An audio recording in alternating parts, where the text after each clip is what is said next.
జగన్ గెలవలేక పని అయిపోయింది జగన్ పని, అందుకే ఈ ఎమ్మెల్యే అటు ఇటు మారుతున్నారు అని చెప్పేసి అంటున్నారు. 100 మంది అనుకోవచ్చు. ఏం బాధలేదు. జగనే సీఎం మంచి పనులు చేస్తున్నాడు. ఆ పనుల వల్లే కలిసి వస్తుంది. అది ఏం చేశాడు మంచి పనులు చెప్పు మరి. ఏమెందుకు చేయాలో ఎవరు చేసే వాళ్ళకి చేస్తున్నాడు.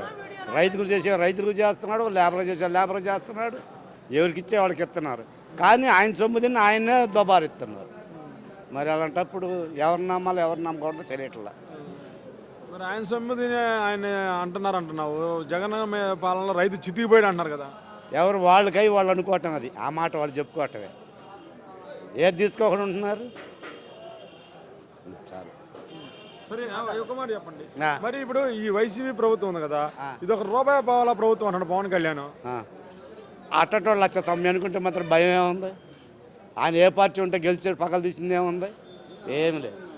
కాదా మరి ఒక మాట మరి ఓకే. మరి ఈసారి అసలు జగన్ గెలవ నేను ఓడిస్తాను భయం అంటే చూపిస్తాను జగన్ కన్నా. వాళ్ళకి దడ పుట్టే 7 గంటలు పడుతున్నారు. వాళ్ళకి దడ పుట్టే అది ఇది పొలంలో పెట్టుకో గొడవలు చేస్తున్నారు.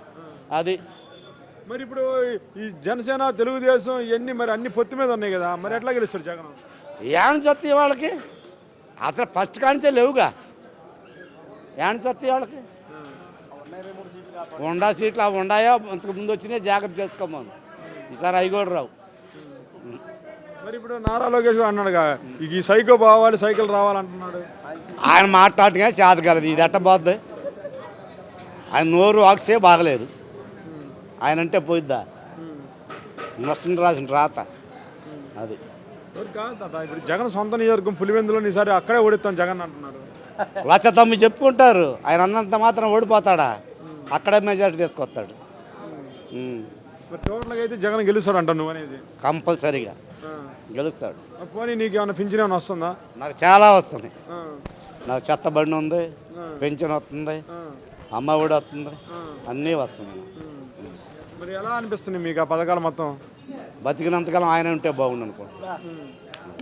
సో బతికినంతకాలం ఆయన ఉంటే బాగుండని చెప్తున్నావు. మరి రేపు ఇప్పుడు పక్క పార్టీలు ఏమైనా వస్తే మరి ఆ పథకాలు ఉంటాయి అనుకున్నారా? రేపు వాళ్ళు తీసేయారంటారా? ఎవరు? ఖచ్చితంగా తీసేస్తారు. అందుకే వాళ్ళని వద్దనుకుంటుంది. వాళ్ళు పెట్టేవాళ్ళు కాదుగా, దోసుకునేవాళ్ళు కానీ పెట్టేవాళ్ళు కాదుగా. మరి